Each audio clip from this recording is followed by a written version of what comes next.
சமூக மீடியா சொந்தங்களுக்கு வணக்கம். விரிவான செய்திகளுக்கு செல்வதற்கு முன்னதாக இன்றைய தலைப்புச் செய்திகள். செங்கடலில் தொடரும் ரத்த களரி. ஏமனின் ஏடன் வளைகுடா அருகே நிலைகுலைந்த சரக்கு கப்பல். கடல்சார் பாதுகாப்பிற்கு மாபெரும் அச்சுறுத்தல் என சர்வதேச கடற்படைகள் எச்சரிக்கை. மத்திய கிழக்கில் அமெரிக்காவின் அசுர பன்னாட்டு ட்ரோன் படை. டாஸ்க் போர்ஸ் ஃபால்கன் ஸ்ட்ரைக் பிரகடனம். வான் கடல் நீருக்கடியில் பாயும் ஒரு வழி தாக்குதல் ட்ரோன்கள். துறைமுக பராமரிப்பு இல்லாமல் போர்க்கப்பல் இயங்க முடியாது. மாலுமிகளின் அவல நிலையை தொடர்ந்து தொழில்நுட்ப சீர்குலைவை எதிர்கொள்ளும் அமெரிக்க கடற்படை. குடியிருப்பு பகுதிகளை குறிவைக்கும் வான்வழி தாக்குதல்கள். நள்ளிரவில் வீட்டை தகர்த்த ஆஸ்திரேலிய ஆளில்லா விமானம். போர் நிறுத்த ஒப்பந்தத்தை மீறி தொடரும் தாக்குதல்களால் லெபனான் மக்கள் பீதி.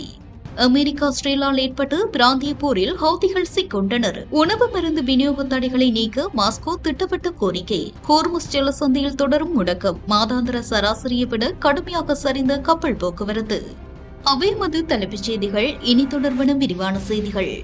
செங்கடலில் பயணிக்கும் சர்வதேச வர்த்தக கப்பல்கள் மீதான தாக்குதல்களை தீவிரப்படுத்தி வரும் ஏமனின் ஹவுதி அமைப்பினர் தற்போது ஒரு வணிக சரக்கு கப்பலை இலக்கு வைத்து நடத்திய உக்கிரமான ஏவுகணை தாக்குதலில் கப்பலில் இருந்த மாலுமிகள் 6 பேர் சம்பவ இடத்திலேயே உயிரிழந்துள்ளனர். ஏமன் அதிகாரப்பூர்வ அரசாங்க தரவுகள் வெளியிட்டுள்ள பிரத்யேக தகவல்களின்படி செங்கடல் மற்றும் பாப்பல் மந்தீப் நீரிணை பகுதியில் பயணித்துக் கொண்டிருந்த சரக்கு கப்பல் மீது ஹவுதிகள் செலுத்திய கப்பல் எதிர்ப்பு பாலஸ்டிக் ஏவுகணைகள் நேரடியாக மோதி வெடித்ததில் இக்கடற்படை பேரழிவு நிகழ்ந்துள்ளது. ஹவுதிகளின் ஏவுகணை தாக்குதலில் கப்பலில் பயணித்த 6 மாலுமிகள் பலியாகி இருப்பதை ஏமன் சர்வதேச அங்கீகாரம் பெற்ற அரசு அதிகாரப்பூர்வமாக உறுதிப்படுத்தியுள்ளது. மேலும் பலர் காயமடைந்துள்ளதாக தகவல்கள் தெரிவிக்கின்றன. செங்கடல் வழித்தடத்தில் மீண்டும் தீவிரமடைந்துள்ள இத்தாக்குதல் சூயஸ் கால்வாய் வழியாக செல்லும் உலகளாவிய சரக்கு கப்பல் போக்குவரத்திற்கு மீண்டும் ஒரு கடுமையான அச்சுறுத்தலை ஏற்படுத்தியுள்ளது. இத்தாக்குதலை தொடர்ந்து செங்கடலில் பாதுகாப்பில் ஈடுபட்டுள்ள அமெரிக்க பிரிட்டிஷ் கடற்படை கூட்டமைப்பு ஏமனில் உள்ள ஹவுதிகளின் ஏவுகணை ஏவுதளங்களை குறிவைத்து அவசர வான்வழி தாக்குதல்களை துரிதப்படுத்தியுள்ளது.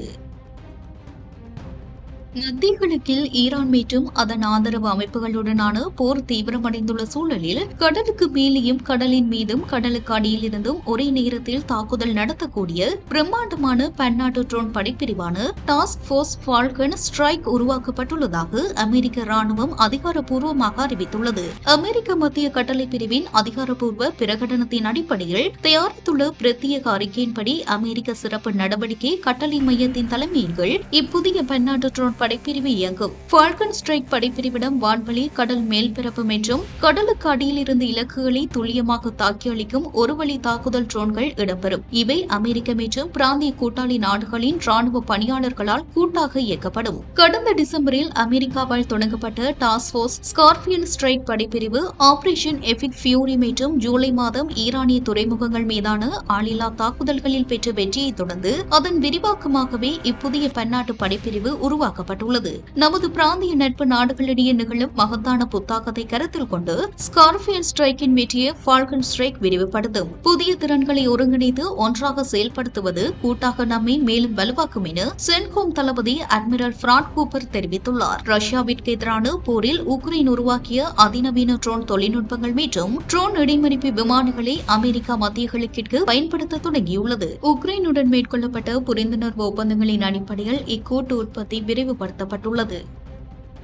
மத்திய கிழக்கில் தொடர்ச்சியாக 250 நாட்களுக்கும் கிட்டத்தட்ட 9 மாதங்களுக்கு மேலாக நிறுத்தப்பட்டுள்ள அமெரிக்க கடற்படையின் அதிநவீன அணுசக்தி விமானம் தாங்கி போர்க்கப்பலான USS ஆப்ரஹாம் லிங்கன் கரியல் துறைமுக பராமரிப்பின்றி நீண்டகாலமாக கடலில் முடங்கியிருப்பதால் அதன் போர் தயார் நிலையம் செயல்பாட்டு திறனும் கடுமையாக சிதைத்து வருவதாக மூத்த கடற்படை நிபுணர்கள் எச்சரித்துள்ளனர். ஓய்வு பெற்ற மூத்த கடற்படை அதிகாரியும் தி கில்லோவன் குரூப் உத்திசார் ஆலோசனை நிறுவனத்தின் தலைவருமான ஹார்லன் உல்மன் சர்வதேச ஊடகங்களுக்கு அளித்த பிரத்யேக பேட்டியின் தரவுகளை தொகுத்து இந்த அதிர்ச்சி அறிக்கையை வெளியிட்டுள்ளது. அணுசக்தியால் இயங்கும் USS ஆப்ரஹாம் லிங்கன் போன்ற மிகவும் சிக்கலான போர்க்கப்பல்கள் மற்றும் அதிநவீன ஆயுத அமைப்புகளை நீண்ட காலத்திற்கு செயல்பட வைக்க கரை சார்ந்த துறைமுக பராமரிப்பு அத்தியாவசியமானது. கடலில் பயணத்தில் இருக்கும்போது செய்யக்கூடிய விஷயங்களை விட துறைமுகத்தில் மட்டுமே செய்யக்கூடிய பராமரிப்பு பணிகள் மிக அதிகம் என்று உல்மன் சுட்டிக்காட்டியுள்ளார். டொனால்ட் ட்ரம்ப் நிர்வாகத்தால் வழங்கப்பட்ட 9 மாத கால நீட்டிக்கப்பட்ட மேற்பட்ட கடல் பயணங்கள் போர்க்கப்பலின் தயார் நிலையும் அதன் செயல்பாட்டு திறனையும் நாளுக்கு நாள் சிதைத்து வருகின்றது. கடலிலேயே இருக்கும்போது பழுது பார்ப்பதற்கும் பராமரிப்பை நீட்டிப்பதற்குமான வரம்புகள் மிகவும் குறைவு என அவர் எச்சரித்துள்ளார். இக்கப்பலில் குடிநீர் குழாய் கோளாறுகள், உணவு பற்றாக்குறை மற்றும் மாலுமிகளிடையே தீவிர மன உளைச்சல் நிலவுவது குறித்து அமெரிக்க செனட்டர் ரிச்சர்ட் ப்ளூமெண்டல் பென்டகனிடம் அவசர விசாரணை கோரியிருந்த நிலையில் தற்போது கப்பலின் தொழில்நுட்ப மற்றும் போர் தயார் நிலையம் செயலிழந்து வருவது அமெரிக்க பாதுகாப்பிற்கு பெரும் பின்னடைவை ஏற்படுத்தியுள்ளது. தெற்கு லெபனானில் எல்லை கிராமங்கள் மற்றும் குடியிருப்பு பகுதிகளை இலக்கு வைத்து இஸ்ரேலிய பாதுகாப்பு படைகள் நடத்தி வரும் தொடர் தாக்குதலின் ஒரு பகுதியாக டயர் மாவட்டத்தில் உள்ள குடியிருப்பு வீடு ஒன்றின் மீது இஸ்ரேலிய ட்ரோன் நள்ளிரவில் அசுர குண்டுவீச்சு நடத்தியுள்ளது. லெபனானின் அரசுக்கு சொந்தமான தேசிய செய்தி நிறுவனத்தின் கள அறிக்கைகளை மேற்கோளிட்டு தொகுத்துள்ள பிரத்யேக தகவல்களின்படி தெற்கு லெபனானின் டயர் மாவட்டத்தில் அமைந்துள்ள முக்கிய நகரமான கஃப்ரா பகுதியில் நேற்றிரவு இத்தாக்குதல் நடத்தப்பட்டுள்ளது. கஃப்ரா நகரில் உள்ள வசிப்பிட வீடு ஒன்றை இலக்கு வைத்து இஸ்ரேலிய ஆளில்லா விமானம் திடீரென வெடிகுண்டுகளை வீசி தாக்குதல் நடத்தியது. அதிர்ஷ்டவசமாக இத்தாக்குதலில் உயிர் சேதம் எதுவும் ஏற்படவில்லை என்றும் கட்டிடம் மற்றும் அதனை சுற்றியுள்ள பொருட்களுக்கு கடுமையான சேதம் ஏற்பட்டுள்ளதாகவும் NNA உறுதிப்படுத்தியுள்ளது.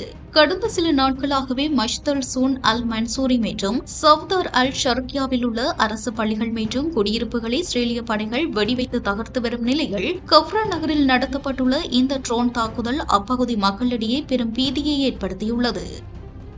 ஏமனில் தொடர்ந்து தீவிரமடைந்து வரும் உக்கிரமான வன்முறை மற்றும் மனிதாபிமான நெருக்கடிகளுக்கு அமெரிக்காவும் இஸ்ரேலுமே முழு காரணம் என்று ஐக்கிய நாடுகள் பாதுகாப்பு கவுன்சிலில் ரஷ்யா பகிரங்கமாக குற்றம் சாட்டியுள்ளது. மேலும் ஏமன் நாட்டின் மீது விதிக்கப்பட்டுள்ள கடல் மற்றும் தரைவழி முற்றுகையை உடனடியாக முழுமையாக விலக்கிக் கொள்ள வேண்டும் என்றும் மாஸ்கோ அதிரடி கோரிக்கை விடுத்துள்ளது. ஐநா பாதுகாப்பு கவுன்சில் கூட்டத்தொடரின் அதிகாரப்பூர்வ அறிக்கைகளை மேற்கொள்ளிட்டு தொகுத்துள்ள பிரத்யேக கள தகவல்களின்படி ஐநாவுக்கான ரஷ்ய பிரதிநிதி ஜூலியா ஸ்தானோவா ஏமன் விவகாரத்தில் மேற்கத்திய நாடுகளின் அணுகுமுறையை கடுமையாக சாடியுள்ளார். ஐநா பாதுகாப்பு கவுன்சிலில் பேசிய ஜூலியா ஜாதானோவா ஏமன் மீதான கடல் மற்றும் தரைவழி முற்றுகையை முழுமையாக நீக்க வேண்டும் என்றும் அந்நாட்டிற்கு உணவு, மருந்து மற்றும் அத்தியாவசிய பொருட்கள் விநியோகம் மீதான அனைத்து கட்டுப்பாடுகளையும் அகற்ற வேண்டும் என்றும் நாங்கள் திட்டவட்டமாக கோருகிறோம் என குரல் எழுப்பினார். ஏமன் அமைதி பேச்சுவார்த்தையில் ஏற்பட்டுள்ள நீடித்த தேக்க நிலையே அமெரிக்காவாலும் இஸ்ரேலாலும் தொடங்கப்பட்ட ஒரு பிராந்திய மோதலுக்குள் ஹவுதிகளை செல்ல நிர்பந்தித்தது என்று அவர் சுட்டிக்காட்டினார். முடங்கி கிடக்கும் அமைதி பேச்சுவார்த்தைகளை உடனடியாக மீண்டும் தொடங்க வேண்டும் என அழைப்பு விடுத்த ரஷ்ய தூதர் ஹவுதிகள் உட்பட நாட்டில் உள்ள அனைத்து முன்னணி அரசியல் சக்திகளின் நியாயமான நலன்களையும் கருத்தில் கொண்டு நடத்தப்படும் உரையாடலின் மூலமே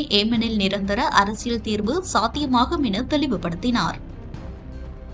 உலகளாவிய எரிசக்தி வர்த்தகத்தின் உயிர் நாடியாக விளங்கும் ஹோர்முஸ் ஜலசந்தியின் அதிகாரம் மற்றும் கட்டுப்பாடு தொடர்பாக அமெரிக்காவிற்கும் ஈரானுக்கும் இடையே நிலவி வரும் அசுர பதற்றங்களுக்கு மத்தியில் அந்நீர்வழி பாதை வழியாக செல்லும் வணிக கப்பல்களின் நடமாட்டம் தொடர்ந்து மாதாந்திர சராசரியை விட மிக குறைந்த அளவிலேயே முடங்கி கிடப்பதாக தகவல்கள் வெளியாகியுள்ளன. சர்வதேச கடல்சார் கண்காணிப்பு நிறுவனமான கேப்லர் வெளியிட்ட புள்ளி விவரங்களை மேற்கொள்ளிட்டு ராய்டர்ஸ் வெளியிட்டுள்ள பிரத்யேக அறிக்கையின்படி வியாழக்கிழமையன்று ஹோர்முஸ் வழியாக பயணித்த கப்பல்களின் எண்ணிக்கை ஆகஸ்ட் மாத தினசரி சராசரியான 12 விட குறைவாகவே பதிவாகியுள்ளது. புதனன்று வரும் 5 கப்பல்கள் மட்டுமே கடந்த நிலையில் வியாழக்கிழமையன்று இந்த எண்ணிக்கை சற்றே உயர்ந்து 9 கப்பலாக பதிவானது. இதில் 5 கப்பல்கள் பாரசீக வளைகுடாவிற்குள் நுழைய 4 கப்பல்கள் ஓமன் வளைகுடாவை நோக்கி வெளியேறியுள்ளன.